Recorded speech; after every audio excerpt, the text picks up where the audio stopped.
एक heart beat में कितना ब्लड फ्लो कर रहा है, दैट इज 70 ml, और एक मिनट में कितना ब्लड फ्लो करता है, that is cardiac volume.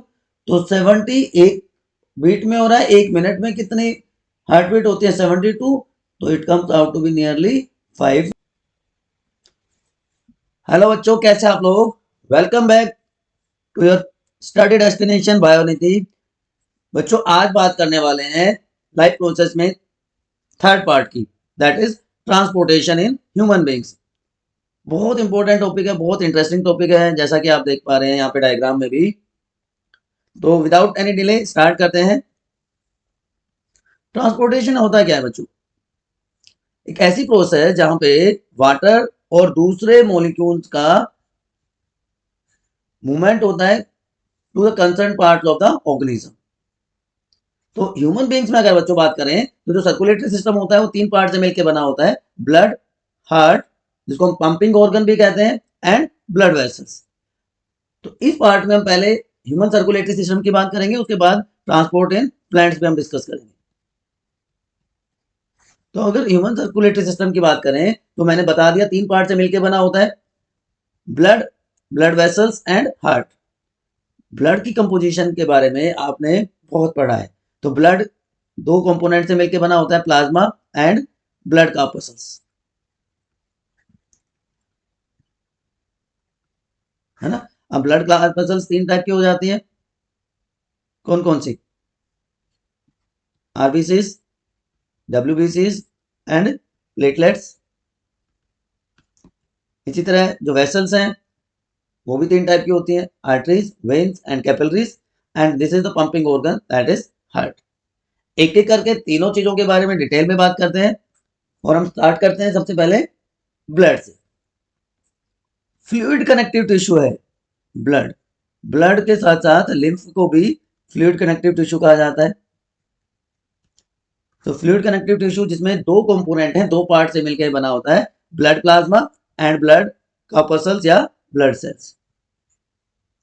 Plasma mainly क्या काम करता है? ये रेस्पिरेटरी गैसेस का ट्रांसपोर्ट, वेस्ट का रिमूवल और फूड का डिजोल्व फॉर्म में ट्रांसपोर्टेशन करने में हेल्प करता है, और ऑक्सीजन का मेनली ट्रांसपोर्टेशन होगा हीमोग्लोबिन की हेल्प से। ये एनसीईआरटी का डायग्राम आप देख पा रहे होंगे, अलग अलग टाइप की जो ब्लड सेल्स हैं, इसमें आरबीसी आपको दिख रही हैं, डिफरेंट टाइप ऑफ डब्ल्यूबीसी आपको दिखाई दे रही है, eosinophil, basophil and neutrophils, and monocytes, lymphocytes, and lastly platelets.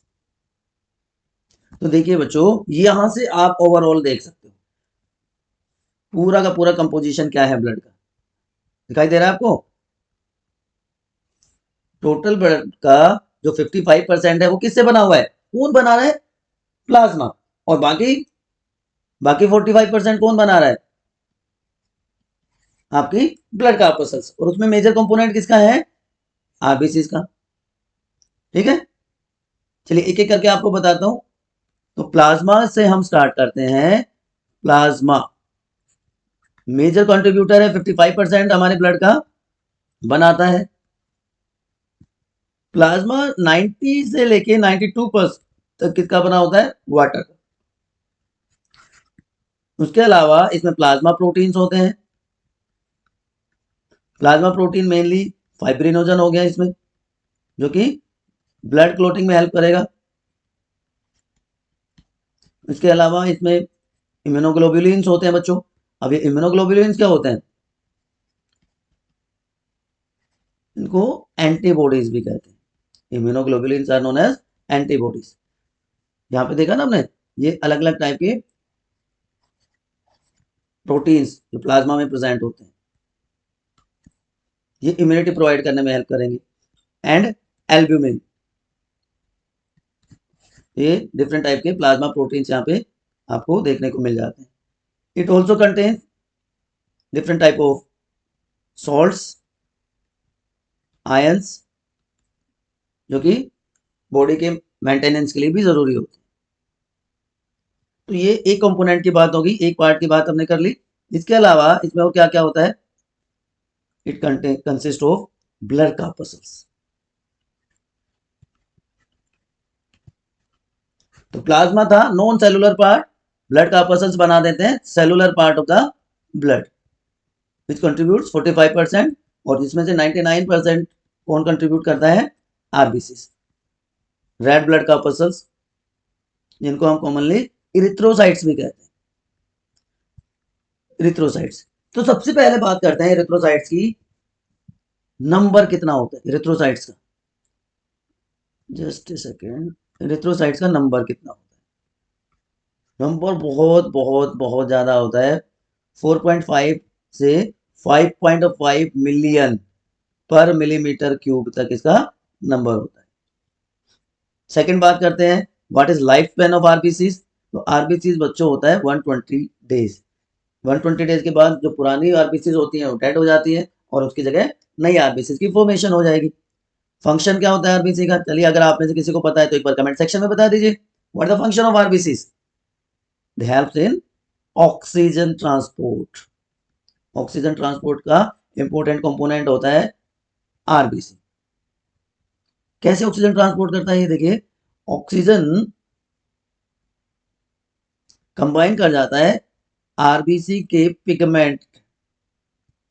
RBC में एक पिगमेंट होता है जिसको हम कहते हैं हीमोग्लोबिन। ऑक्सीजन इस हीमोग्लोबिन के साथ मिलकर एक अनस्टेबल कंपाउंड बना देती है जिसको कहते हैं ऑक्सी हीमोग्लोबिन। अब ऑक्सीजन मिल गई हीमोग्लोबिन के साथ। हीमोग्लोबिन कहाँ प्रेजेंट है? हीमोग्लोबिन प्रेजेंट है ब्लड में, तो ब्लड के साथ ही पूरी बॉडी में सर्कुलेट करेगा, है ना, थ्रू आउट द बॉडी। और जहां पे भी रिक्वायरमेंट होगी ऑक्सीजन की, ये दोबारा से डिसोसिएट हो जाएगा, दोबारा से टूट जाएगा ऑक्सीजन प्लस हीमोग्लोबिन। ऑक्सीजन उस पर्टिकुलर सेल या पर्टिकुलर टिश्यू को सप्लाई हो जाएगी एंड हीमोग्लोबिन वापस से कंबाइन कर जाएगा फर्दर ऑक्सीजन के साथ एंड दिस प्रोसेस कंटिन्यूस। ठीक है। अब ये जो रेड कलर का पिगमेंट है, जो आरबीसी है, सॉरी जो हीमोग्लोबिन है, इसकी वजह से ही हमारा जो ब्लड है वो रेड कलर का होता है and it is iron containing pigment. ठीक है। तो आरबीसी नंबर आपको पता चल गया, लाइफ स्पैन आपका पता है, फंक्शन क्या करता है, कैसे ये ट्रांसपोर्टेशन होता है इसका, और इनको कॉमनली इरिथ्रोसाइट्स कहा जाता है। और आरबीसी की फॉर्मेशन क्या हो जाएगी? इरिथ्रोपोएसिस। सारी की सारी ब्लड कॉर्पस्कल्स की फॉर्मेशन को कहते हैं हीमोपोएसिस। और ये क्या होगी? इरिथ्रोसाइट्स हैं तो erythropoiesis. Second type of blood corpuscles are white blood corpuscles, जिनको ल्यूकोसाइट्स भी कहा जाता है। फ्लो चार्ट में हमने देखा था ना, दिस वन फॉर्म्ड एलिमेंट्स में ल्यूकोसाइट्स। तो इसमें भी सबसे पहले हम स्टार्ट करेंगे किससे? नंबर से। आरबीसी के कंपैरिजन में नंबर बहुत कम होता है, 7 to 8,000 ओनली पर मिलीमीटर क्यूब, सिर्फ इतना सा नंबर होता है। ठीक है। उसके बाद life span. Life span very करता है बच्चों, कुछ फ्यू डेज के लिए रहती है बॉडी में, कुछ थ्रू आउट लाइफ रहती है। वो डिपेंड करता है क्या फंक्शन वो मेनली परफॉर्म कर रही है। और जो मेन फंक्शन होता है डब्ल्यूबीसी का, that is they provide immunity. Immunity is ability of our body to fight against disease causing organism। fight against disease, simple word में आप ये कह सकते हैं, है ना। डब्ल्यूबीसी को ब्रॉडली दो ग्रुप्स में क्लासिफाई किया जाता है, ग्रेनुलोसाइट्स एंड एग्रेनुलोसाइट्स। डिपेंडिंग अपॉन कि साइटोप्लाज्म में ग्रेन्यूल्स प्रेजेंट है कि नहीं है। अगर साइटोप्लाज्म में ग्रेन्यूल्स प्रेजेंट है तो क्या हो जाएगा? तो क्या हो जाएगा? ग्रेनुलोसाइट। और साइटोप्लाज्म में ग्रेन्यूल्स नहीं है तो उनको हम क्या कह देंगे? एग्रेनुलोसाइट्स। ठीक है। तो ग्रेनुलोसाइट तीन टाइप की होती हैं, eosinophils, basophil and neutrophils. Likewise granulocyte दो टाइप की हो जाएंगी, B cells and T sales.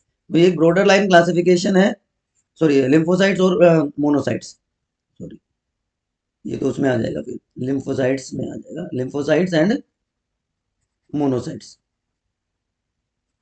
Lymphocyte दो टाइप की हो जाएंगी, B cells and T cells, and T cells further helper, killer, जिनको साइटोटॉक्सिक टी सेल कहते हैं, एंड मेमोरी टी सेल्स। तो एग्रेनुलोसाइट दो टाइप की हो गई, लिम्फोसाइट एंड मोनोसाइट। लिम्फोसाइट में B cells and T cells further helper, killer and memory T sales.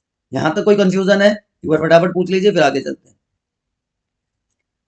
Eosinophils, basophil और न्यूट्रोफिल्स, ये तीनों डिवाइड किए गए हैं, क्लासिफाई किए गए हैं on the basis of nucleus lobe. Nucleus में कितनी लोब्स हैं उसके बेसिस पे उनको अलग अलग टाइप में डिवाइड किया गया। तो सबसे पहले इओसिनोफिल्स में टू लोब्स होती हैं। ये मान लीजिए सेल है, ये इसका न्यूक्लियस है, तो दो लोब्स हैं न्यूक्लियस की, तो क्या हो गया इओसिनोफिल्स। थ्री लोब्स हैं, तो क्या हो जाएगा बेसोफिल। एंड बहुत सारी लोब्स हैं, तो क्या हो जाएगा न्यूट्रोफिल्स। सो इओसिनोफिल, बेसोफिल और न्यूट्रोफिल, ये तीनों के तीनों ग्रेनुलोसाइट्स हो गए। Then agranulocyte, lymphocyte and monocytes. जो सबसे बड़ी एग्रेनुलोसाइट होती है, जिसका एक वेल डिफाइंड लार्ज न्यूक्लियस होगा, that is known as monocyte, and it ये लार्जेस्ट है, and it is phagocytic in nature. Phagocytic का मतलब होता है बच्चों जो डेड डिकेड सेल्स को इनगल्फ कर ले, उनको खा जाए, उनको खत्म कर दे। Lymphocytes, B cell and T cell, दो ग्रुप में दो टाइप्स की होती है। सारी की सारी लिम्फोसाइट्स की फॉर्मेशन इनिशियली कहाँ होती है, बोन मैरो में। सारी की सारी सेल स्टार्टिंग में कहाँ बनती है, बोन मैरो में।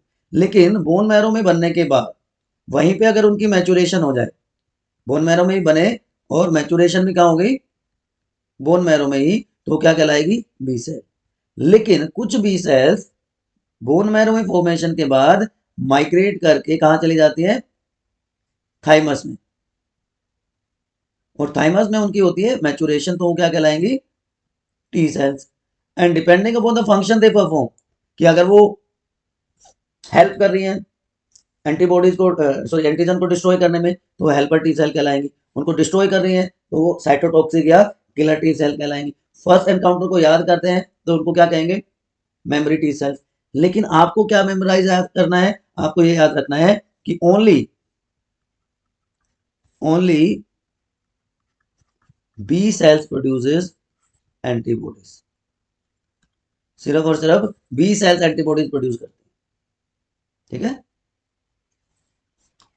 तीसरी टाइप की जो सेल्स होती है, they are known as platelets. Platelets को कॉमनली कहते हैं बच्चों हम थ्रोम्बोसाइट्स। प्लेटलेट्स और थ्रोम्बोसाइट्स,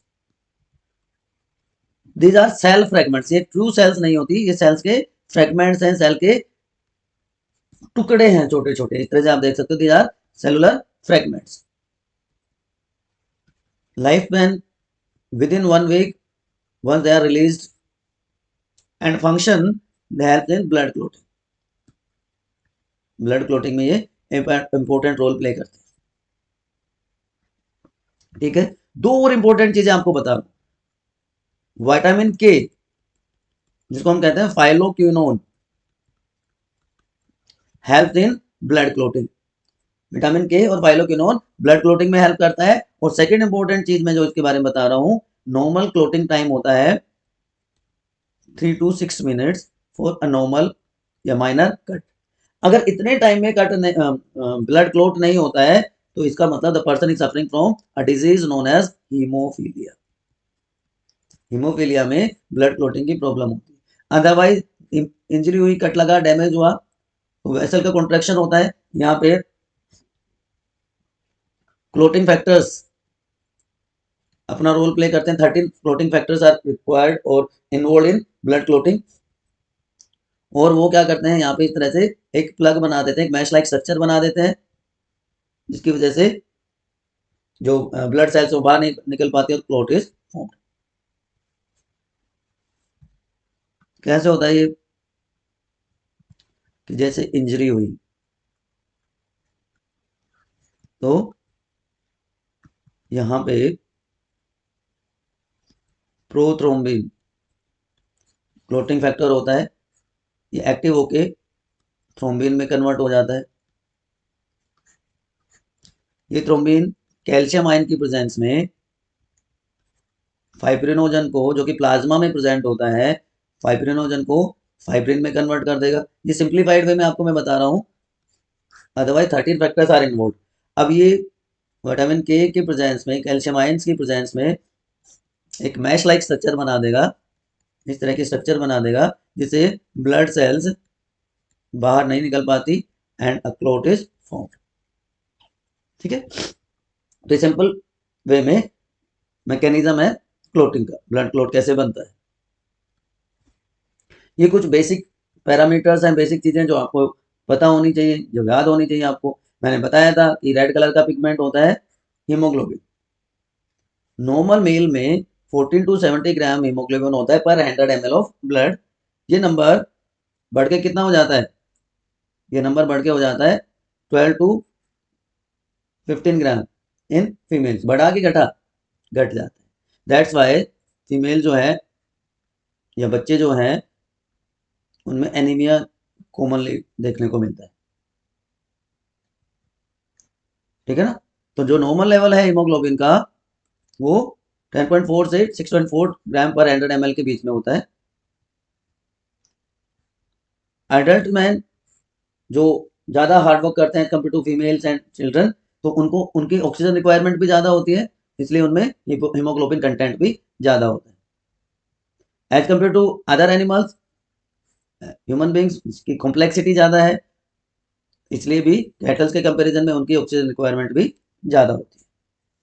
अब एक चीज़ आप बहुत कॉमनली सुनते हैं आजकल, ब्लड प्रेशर, बीपी हो गया भाई मेरे को। क्या होता है बीपी या क्या होता है ब्लड प्रेशर? बॉडी में ब्लड फ्लो करता है, ठीक है, तो कभी उसका प्रेशर ज़्यादा हो जाता है, कभी उसका प्रेशर कम हो जाता है। क्यों होता है ये और कैसे इसको मेजर करते हैं? उसके लिए एक इंस्ट्रूमेंट होता है, ये वाला जो आपको दिख रहा है, पुराने टाइम में ये वाला यूज़ करते थे, आजकल डिजिटल यूज़ करते हैं, जिसको कहते हैं sphygmomanometer. It is known as sphygmomanometer. Contraction of heart is called systole and relaxation of heart is known as diastole. Contraction and relaxation of heart. So one systole and one diastole is called one heartbeat. एक systole मतलब एक बार contract करेगा heart, एक बार relax करेगा, that is known as one heart beat. ठीक है, and normal value is 120/80 mm of Hg। ये यूनिट होती है उसको मेजर करने की, यहाँ पे भी आप देख पा रहे होंगे। और इसको हार्ट की फंक्शनिंग को ग्राफिकली इस तरह से शो किया जाता है, जिसको हम क्या कहते हैं, इलेक्ट्रोकार्डियोग्राफ। इलेक्ट्रोकार्डियोग्राफ ये ग्राफिकल रिप्रेजेंटेशन है to see the working of the heart. ये मूवीज में या सीरियल्स में आपने बहुत देखा होगा, टिक टिक टिक टिक ऐसे चलता रहता है और फिर ये एकदम से ऐसे चल रहा है, फिर फ्लैट हो जाए। फ्लैट होने का मतलब है कि आत्मा और परमात्मा का मिलन हो गया। ठीक है, तो ये तो एक कंपोनेंट की बात हमने कर ली, ब्लड की कंपोजिशन हमने डिटेल में डिस्कस कर ली। अब बच्चों बात करते हैं दूसरे कंपोनेंट की। दूसरा कंपोनेंट क्या है आपका? That is heart. Second component is heart. देखिए 3 वर्ड्स मैंने लिखे हुए हैं, insects, arthropod and most mollusc. Open circulatory system is found, जबकि इन्वर्टिब्रेट्स में स्पेशली मैं मेंशन कर रहा हूं, इन्वर्टिब्रेट्स में एनालिडा प्लस सारे के सारे वर्टिब्रेट्स, इनमें क्लोज सर्कुलेटरी सिस्टम मिलता है। इन्वर्टिब्रेट्स में except annelida open circulatory system, लेकिन वर्टिब्रेट्स और एनालिडा में क्लोज सर्कुलेटरी सिस्टम मिलता है। What is the difference between these two? जब ब्लड पूरी बॉडी में फ्लो करे, डायरेक्टली पूरी बॉडी में फ्लो करे, कोई स्पेशलाइज्ड ब्लड वेसल्स ना हो, आर्टरीज वेन्स जैसी, जिसके थ्रू ब्लड फ्लो करे, that is called as open circulatory system. तो ब्लड फिल हो जाता है ब्लड बॉडी कैविटी में, जिनको साइनसेस कहा जाता है, और वो पूरे का पूरा जो फ्लूइड कहलाएगा हीमोलिम्फ, ठीक है। लेकिन well organized well defined blood vessels in the form of arteries and veins, जिसके थ्रू ब्लड फ्लो करे थ्रू आउट द बॉडी, तो ऐसा ब्लड, ऐसा सर्कुलेटरी सिस्टम क्या कहलाएगा? Close circulatory system. अब डिफरेंट डिफरेंट ऑर्गेनिजम्स में डिफरेंट टाइप का सर्कुलेटरी सिस्टम देखने को मिलता है। हम स्टार्ट करते हैं सबसे पहले फिशेस से। तो फिशेस में बच्चों, चाहे वो बोनी फिशेज हो, शार्क्स हो, रेज हो, उन्हें सिंगल सर्कुलेशन मिलता है because they have two chambered heart. Two chambered heart में एक ओरिकल होगा और एक वेंट्रिकल होगा, one atrium and one ventricle is present, ठीक है। तो सिंगल सर्कुलेशन देखने को मिलता है, but arteries and veins are present, तो यहाँ पे भी क्लोज सर्कुलेशन होता है। फिशेज सिर्फ ऐसे ऑर्गेनिज्म है, ऐसे वर्टिब्रेट्स हैं जिनमें सिंगल सर्कुलेशन होता है, बाकी सारे के सारे डबल सर्कुलेशन शो करते हैं। तो यहाँ पे इसमें हेल्प करने के लिए ductus arteriosus, ductus arteriosus and sinus venosus, दो एसेसरी स्ट्रक्चर्स होती हैं जो कि सर्कुलेशन में हेल्प करती हैं फिशेस में। इसके अलावा बाकी सारे, जैसा मैंने बताया, amphibians, reptiles, aves and mammals में डबल सर्कुलेशन मिलता है। और जो ऑक्सीजन पुअर, जिसको हम डीऑक्सीजनेटेड कहते हैं, एंड ऑक्सीजन रिच, जिसको हम ऑक्सीजनेटेड ब्लड कहते हैं, सेपरेटली पंप होता है राइट राइट और left side of the heart, इसीलिए उसको डबल सर्कुलेशन कहा जाता है, ठीक है। Why there is need of these different chambers in higher organisms?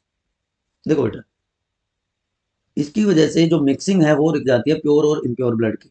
Oxygenated को हम प्योर ब्लड कहते हैं एंड डीऑक्सीजनेटेड को हम इम्प्योर ब्लड कहते हैं। तो it prevent mixing of pure and impure blood, जो चैम्बर्स बने इसकी वजह से।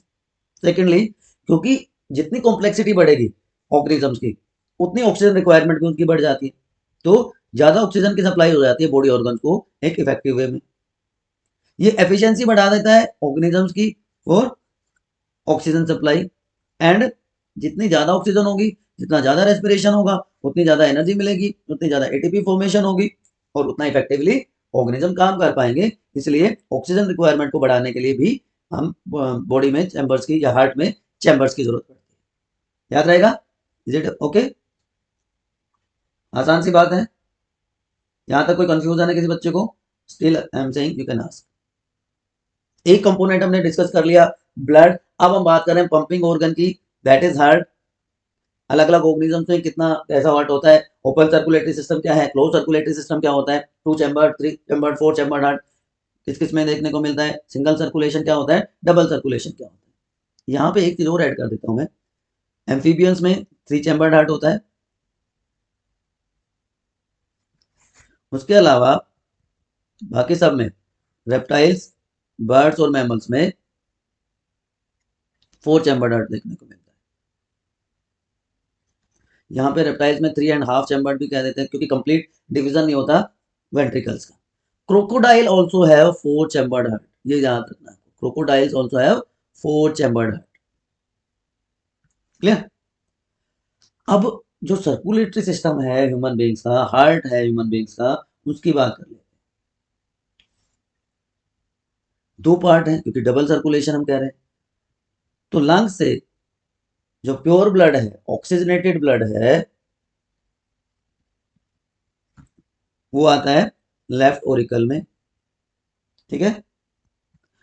और इम्प्योर ब्लड जो है बॉडी पार्ट से, बॉडी सेल से एंटर करता है राइट ओरिकल में। तो डीऑक्सीजनेटेड ब्लड, डीऑक्सीजनेटेड ब्लड जो बॉडी पार्ट से कलेक्ट हुआ, बॉडी पार्ट से इम्प्योर ब्लड, डीऑक्सीजनेटेड ब्लड जो राइट ओरिकल में आया, ठीक है। राइट ओरिकल से वो कहां जाएगा? राइट वेंट्रिकल में। And from right ventricle it goes to the lungs for purification. यहाँ राइट वेंट्रिकल से ये चला जाएगा लंग्स में फॉर प्यूरिफिकेशन। इसको हम क्या कह देंगे?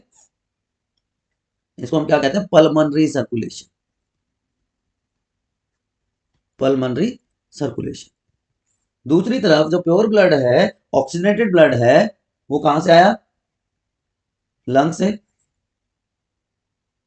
To left auricle, left auricle से लेफ्ट वेंट्रिकल, लेफ्ट वेंट्रिकल से कहां चला गया, बॉडी पार्ट में। ठीक है, ये बॉडी सेल्स में चला गया, तो ये क्या हो जाएगा, इसको कहेंगे सिस्टेमिक सर्कुलेशन। तो पल्मोनरी एंड सिस्टेमिक दो टाइप का सर्कुलेशन ह्यूमन बींग्स में होता है। प्योर ब्लड सिस्टेमिक सर्कुलेशन के थ्रू फ्लो करता है और इम्प्योर ब्लड पल्मोनरी सर्कुलेशन के थ्रू फ्लो करता है। ठीक है, यहां तक कोई कंफ्यूजन है? ये पल्मोनरी सर्कुलेशन जो है, ये ब्लड को कलेक्ट करता है एक तरह से, तो लंग्स में ब्लड ले जाने का काम करता है। सिस्टमिक सर्कुलेशन सिस्टम से समझ सकते हो कि पूरी बॉडी को ब्लड सप्लाई करने का काम करता है। ये CO2 की रिमूवल में हेल्प करता है, CO2 बाहर निकल जाती है, लंग्स में जाएगी तो, है ना, और ऑक्सीजन की मिक्सिंग हो जाती है। तो ये दो मेजर टाइप के सर्कुलेशन देखने को मिलते हैं ह्यूमन बींग्स में। अब हमारे पंपिंग ऑर्गन की बात करते हैं, हमारे हार्ट की बात करते हैं। ये देखा होगा ना तुमने, बहुत जगह तीर मार देते हैं, तीर, ऐसा कुछ नहीं होता है बच्चों मेरे हार्ट में। This is structure of heart, NCERT का डायग्राम है। इसको थोड़ा सा सिंप्लीफाई करके आपको बताता हूँ।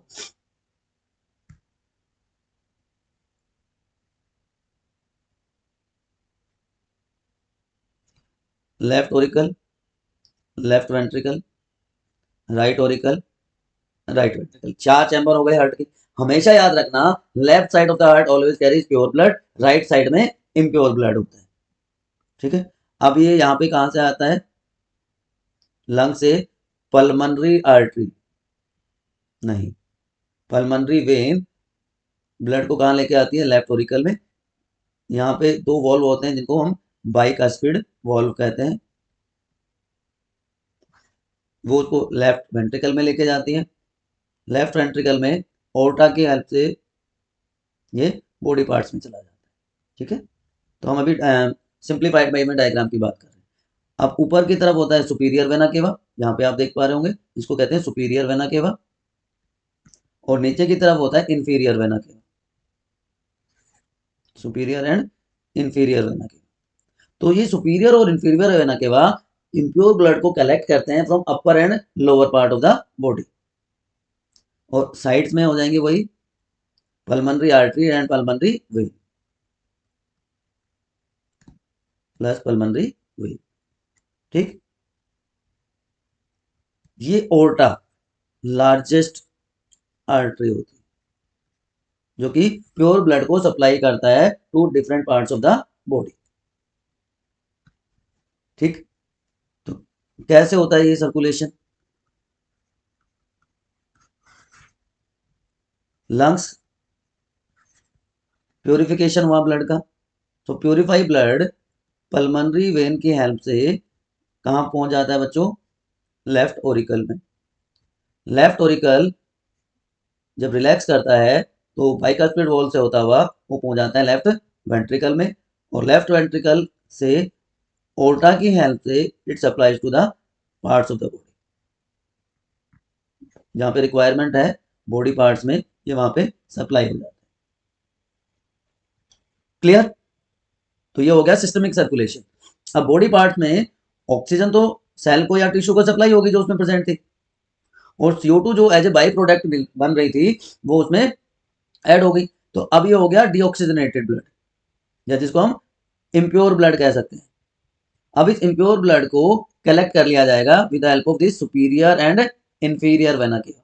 तो सिंपल मैं यहाँ पे लिख देता हूँ, vena cava, superior vena cava upper body part से कलेक्ट करेगा, inferior vena cava lower body part से कलेक्ट करेगा, और वेना केवा उसको लेके जाएगा बच्चों पहले राइट ओरिकल में। राइट ओरिकल से ये पहुंच जाएगा with the help of tricuspid valve to right ventricle. तो ये कहाँ गया, पहले राइट ओरिकल में, और उसके रिलैक्सेशन से राइट वेंट्रिकल में। अब राइट वेंट्रिकल से पल्मोनरी आर्टरी इसको लेके जाएगी लंग्स में फॉर प्योरिफिकेशन। तो ये जो सर्कुलेशन है इसको बच्चों कहते हैं double circulation, it is known as double circulation. कैसे हुआ डबल सर्कुलेशन, क्या हुआ डबल सर्कुलेशन, दोबारा से समझाता हूं, देखिए। Passing of blood twice through heart.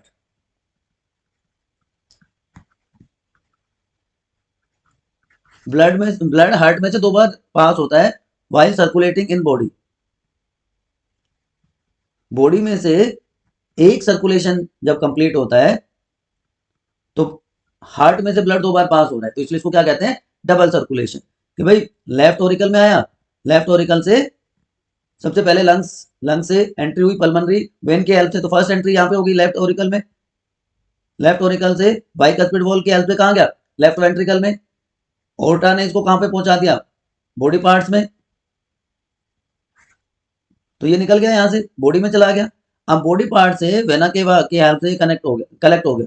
Superior और इंफीरियर वेना केवा ने इसको कलेक्ट कर लिया। अब ये डीऑक्सीजनेटेड हो गया था क्योंकि इसमें ऑक्सीजन यूटिलाइज हो गई और CO2 इसमें मिक्स हो गई। अब ये इम्प्योर ब्लड कहाँ पहुंच जाता है, वेना केवा की हेल्प से कहाँ पहुंच जाता है, दोबारा से इसकी एंट्री हो गई किसमें, एक बार यहाँ पे एंट्री थी, now again it is entering into the heart, right auricle में। राइट ओरिकल से ट्राइकस्पिड वॉल की हेल्प से राइट वेंट्रिकल में। तो डबल एंट्री हो गई और राइट वेंट्रिकल इसको फिर से वापस से ले जाता है लंग्स में फॉर प्योरिफिकेशन। तो 2 बार एंट्री, एक बार लेफ्ट ओरिकल में, एक बार राइट ओरिकल में। That's why it is known as double circulation. ठीक है, याद रह जाएगा। अब देखिए वॉल्स कौन कौन से प्रेजेंट होते हैं। एक तो हो गया हमारा बाइकस्पिड वॉल जो प्रेजेंट है लेफ्ट ओरिकल और लेफ्ट वेंट्रिकल के बीच। दूसरा होता है हमारा मिट्रल वॉल या ट्राइकस्पिड वॉल जो कहां प्रेजेंट होता है, राइट ओरिकल और राइट वेंट्रिकल के बीच। इसके अलावा बच्चों 2 वॉल और होते हैं।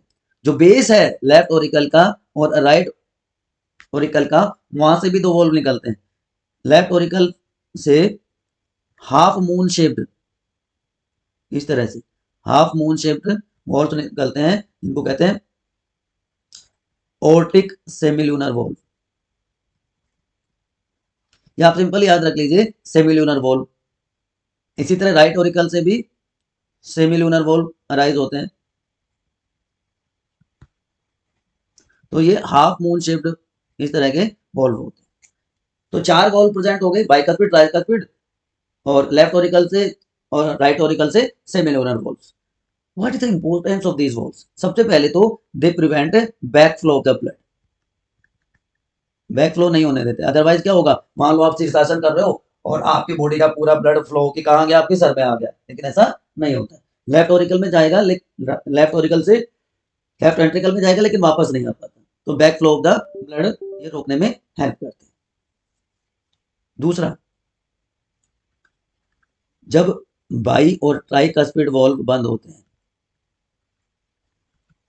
तो फर्स्ट हार्ट साउंड प्रोड्यूस होता है।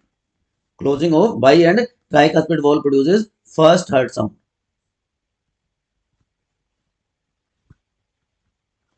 That is love. And जब semilunar valve close होते हैं then second heart sound dup is present. So love and dup are 2 heart sounds which are produced due to closing of valves of our heart. ये pulmonary circulation और systemic circulation बता दिया। Right side में होगा pulmonary circulation और left side में होगा systemic circulation जो प्रिवेंट करता है mixing of pure and impure blood. ठीक है बच्चों, चलें आगे। चलो चलो चलो चलो, अब कैसे होता है ये सारा काम, कैसे हार्ट बीट जनरेट होती है, धक धक धक धक धक धक धक, कैसे हार्ट बीट जनरेट होती है। स्टेप 3 सिंपल से स्टेप याद रखने। सबसे पहले लंग्स से ब्लड आया, प्योरिफाइड ब्लड आया इनटू द लेफ्ट ओरिकल। ठीक है, तो हार्ट बीट कब शुरू होगी, heart beat starts when heart muscles relax and blood flows into the atria, मतलब ओरिकल या एट्रियम। तो हार्ट की मसल्स को कहते हैं cardiac muscles. Cardiac muscles relax जिसकी वजह से ब्लड कहां एंटर हो जाता है, इनटू एट्रिया, एट्रियम। तो लंग्स से ब्लड पल्मोनरी वेन की हेल्प से लेफ्ट ओरिकल में आ गया। ठीक है, अब क्या होगा, अब ये एट्रियम कॉन्ट्रैक्ट करेंगे, इधर राइट एट्रियम इधर लेफ्ट एट्रियम। ये जब इनका कॉन्ट्रैक्शन होगा तो ये वॉल्व, ये बाइकास्पिड वॉल्व इधर, इधर ट्राइकास्पिड वॉल्व, वॉल्व्स ओपन। तो contraction of atria, open valves, तो इससे जो ब्लड है वो रेस्पेक्टिव वेंट्रिकल्स में पहुंच जाएगा, इधर से लेफ्ट वेंट्रिकल में, इधर से राइट वेंट्रिकल में। तो पहले स्टेप में क्या हुआ था, रिलैक्सेशन हुआ था, रिलैक्सेशन की वजह से ऑरिकल में आया, ऑरिकल का कॉन्ट्रैक्शन हो रहा है तो वाल्व ओपन हो गए और ब्लड कहां चला गया, रेस्पेक्टिव वेंट्रिकल्स में। ये सेकंड स्टेप हो गया। तो रिलैक्सेशन से एंट्री होती है और कॉन्ट्रैक्शन से एग्जिट, सिंपली आप ऐसे समझ सकते हैं। अब दोनों एक साथ हो गए, अब वॉल्व्स हो गए क्लोज, जिसे बैक फ्लो ना हो पाए, कि ये लेफ्ट वेंट्रिकल में आया था या राइट वेंट्रिकल में जो ब्लड आया तो वापस लेफ्ट ओरिकल या राइट ओरिकल में ना चला जाए। ठीक है, वेंट्रिकल्स कॉन्ट्रैक्ट कर जाएंगे अब थर्ड में। पहले रिलैक्सेशन हुआ एट्रियम का, फिर कॉन्ट्रैक्शन हुआ एट्रियम का, अब क्या हो रहा है, कॉन्ट्रैक्शन हो रहा है वेंट्रिकल का, थर्ड स्टेप। और इसके साथ साथ जो हमारे एट्रियम है, एट्रिया है, वो वापस से रिलैक्स कर जाएंगे, मतलब पहली स्टेज वापस से आ जाएगी, साइकिल देन रिपीट इटसेल्फ। तो इसी तरह से ये प्रोसेस चलती रहती है और इसको हम कहते हैं कार्डियक साइकिल या हार्ट बीट। 0.8 सेकेंड लगते हैं एक कार्डियक साइकिल को कंप्लीट होने में, 0.8 सेकेंड। तो पूरी की पूरी कार्डियक साइकिल 8 सेकेंड में कंप्लीट हुई, जिसमें रिलैक्सेशन ऑफ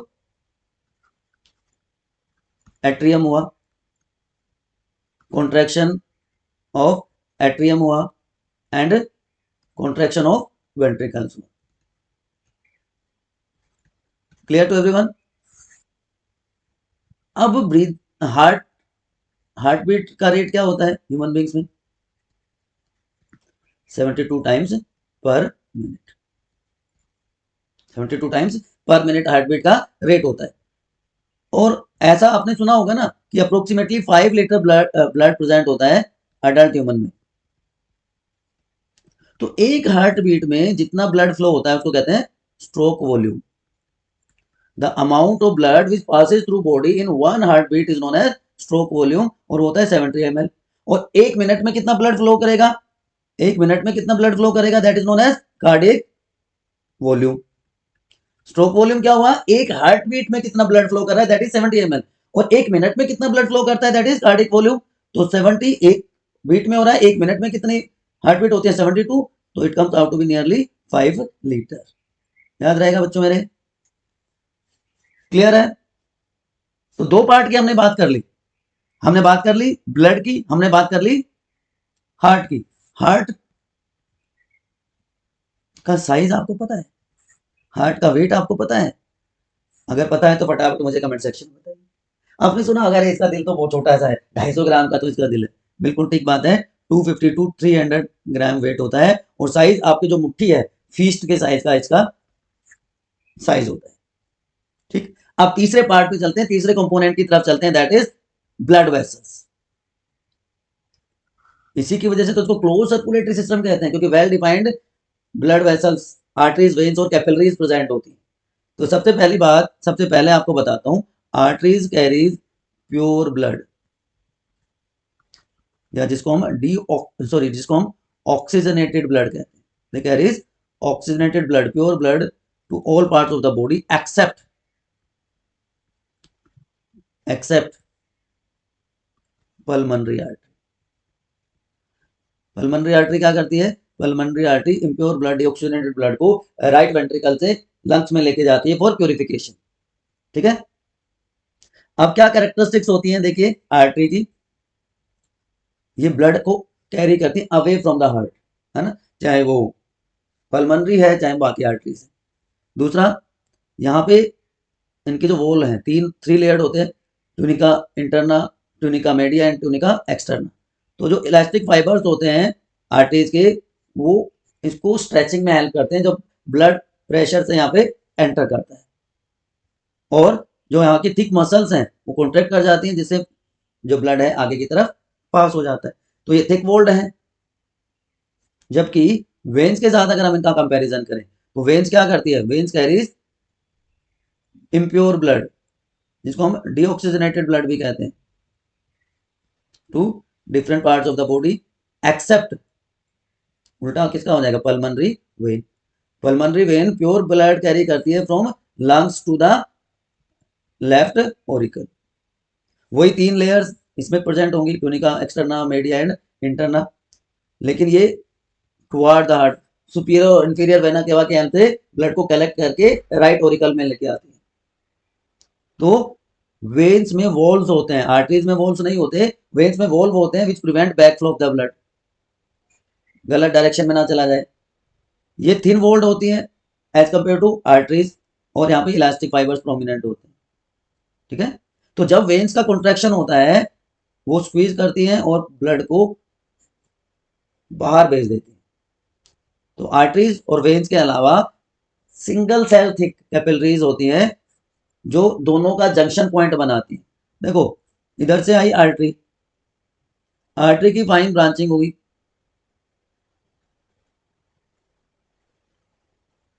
आर्टरी की फाइन ब्रांचिंग को कहते हैं आर्टरियोल। इसी तरह इधर से वेन्स आई, वेन्स की फाइन ब्रांचिंग हुई,